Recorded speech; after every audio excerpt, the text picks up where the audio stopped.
오늘 오전 정읍과 순창 지역에 100mm가 넘는 비가 쏟아졌습니다. 주택과 비닐하우스가 침수됐고 토사가 유출되는 등 피해가 잇따랐습니다.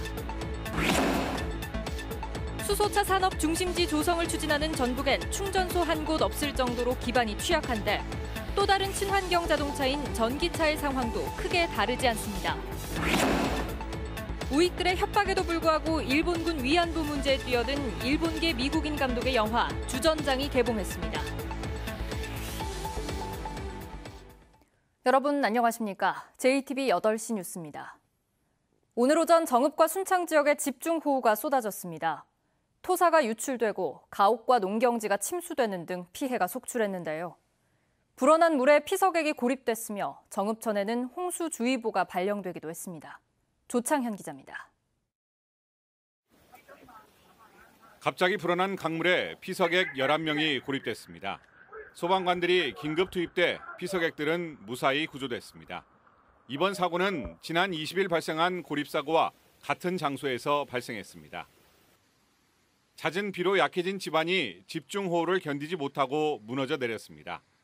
한쪽 차선을 완전히 막은 토사 때문에 차량 운행이 1시간 이상 통제됐습니다. 집중호우로 순창군 양지천 수위가 갑자기 높아지면서 농기계 7대가 침수됐습니다.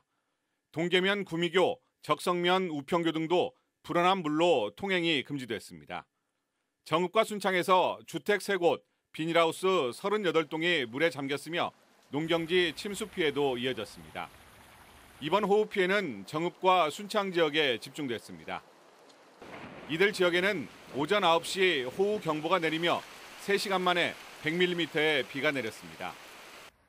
이 때문에 동진강 지류인 정읍천 초강리 지점에는 오전 10시 20분 홍수주의보가 내려졌습니다.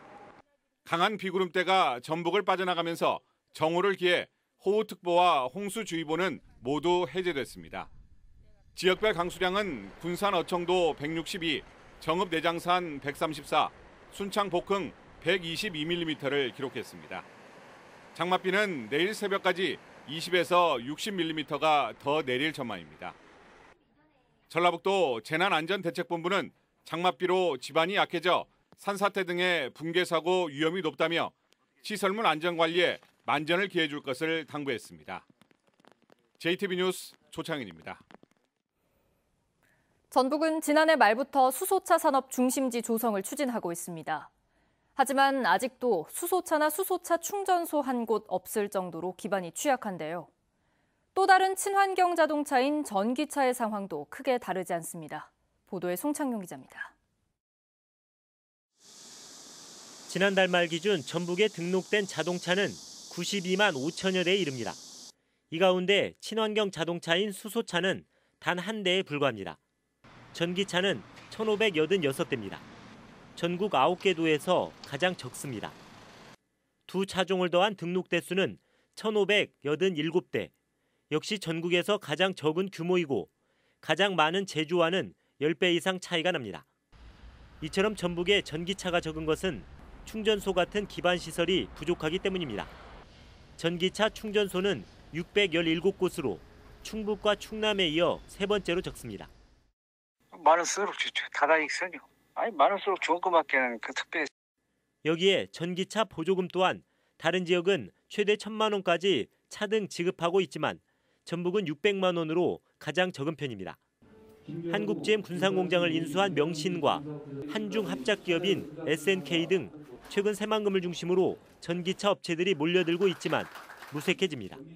한국의 전기자동차 어떤 클러스터 메카에 하는데 큰 리더 역할을 하려고. 전라북도는 추경에서 관련 사업비를 추가로 확보하고 전주와 완주에 수소 시범도시 선정을 추진해 친환경차 보급 대수를 늘리고 기반 시설을 확충해 나가겠다고 밝혔습니다. JTBC 뉴스 송창용입니다. 우익들의 협박에도 불구하고 일본군 위안부 문제에 뛰어든 일본계 미국인 감독의 주전장이 개봉했습니다. 소양 복합문화공간 개관 초대전인 심은솔의 개인전도 소개해드립니다. 정원희 기자입니다.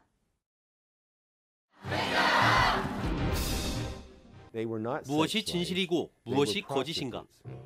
위안부 문제를 정면으로 다루면서 일본 열도를 발칵 뒤집었던 다큐멘터리 영화 주전장이 개봉했습니다. 우익들의 협박 속에서도 일본계 미국인 미키 데자키 감독이 3년 동안 한국과 미국, 일본, 세 개 나라를 넘나들며 만든 영화입니다. 그동안 베일에 쌓여있던 극우 세력들의 숨겨진 의도를 추적하고 아베 정권의 실체를 파고들었습니다. 우리가 늘상 봐오던 방식과는 다르게 다양한 시선이 존재하고 있다는 것을 일단 우리가 인식하는 데서 이 영화가 시작된다고 볼 수가 있고요. 흔히 접하던 명화 속 주인공들이 개의 얼굴로 뒤바뀌었습니다. 동물이라는 이유로 사람보다 아래로 여겨지는 위선을 꼬집습니다. 오히려 개의 존재를 인간과 동등하게 보려 하는 시도가 엿보입니다. 상하 수직적인 관계에서 보편적으로 아래에 해당하는 개라는 존재를 그 절대자의 모습으로 의인화하면서 그 상황에 대해서 역전시키는 작업이에요. 톡톡 튀는 동심의 세계가 화려한 색감으로 펼쳐집니다. 수많은 우주를 넘나들며 드러내는 상상력의 기발함은 끝이 없어 보입니다. 완죽은 소양면에 위치한 산속등대 복합문화공간 개관 초대전은 다음 달 16일까지 관람객들과 만납니다. JTB 뉴스 정원익입니다. 새만금 개발 사업에 대한 통합 심의가 본격화하면서 인허가 기간이 줄어들게 됐습니다. 새만금 개발청은 개발 계획과 함께 도시와 교통, 재해 같은 사안들을 한꺼번에 심의하는 통합개발심의위원회를 꾸리고 운영에 들어간다고 밝혔습니다. 이에 따라 스마트 수변도시 조성 사업 등 새만금 개발 사업의 인허가 기간이 1년 이상 줄어들 것으로 내다봤습니다. 어린이의 의료비와 여성 청소년의 생리대 지원을 확대하자는 의견이 나왔습니다. 정의당 최영심 도의원은 어린이와 청소년들이 걱정 없이 치료를 받을 수 있도록 18세 미만의 병원비가 연간 100만 원을 넘을 경우 성남시처럼 초과분을 지원하자고 제안했습니다. 최 의원은 또 여성 청소년에게 생리대를 지원하고 있지만 스스로 저소득층임을 증명해야 해 신청을 포기하는 사례가 있는 만큼 대상자를 모든 여성 청소년으로 확대하자고 말했습니다. 소상공인 시장진흥공단이 전통시장의 활성화를 위해 가업을 승계하는 청년 창업자를 지원합니다. 소상공인진흥공단은 전통시장에서 부모나 친족이 운영하는 업종을 이어받아 창업을 준비하는 39세 이하의 희망자를 대상으로 임차료와 인테리어 비용 등을 지원한다고 밝혔습니다. 소상공인진흥공단은 1인당 최대 4천만 원을 지원해 청년 창업을 유도한다는 계획입니다. 전주시가 일제 잔재로 알려진 공무원 직급 명칭의 변경을 추진하기로 했습니다. 전주시는 2급인 이사관과 4급인 서기관의 경우 일본의 강요에 의해 설치된 한국통감부와 총독부의 관직명이고 5급 사무관과 6급 주사 역시 일본의 관직명을 그대로 따온 것이라고 밝혔습니다. 전주시는 정부의 공무원 직급 명칭을 위한 법령 개정을 건의하고 우선 시 자체적으로 명칭을 바꾸기로 했습니다.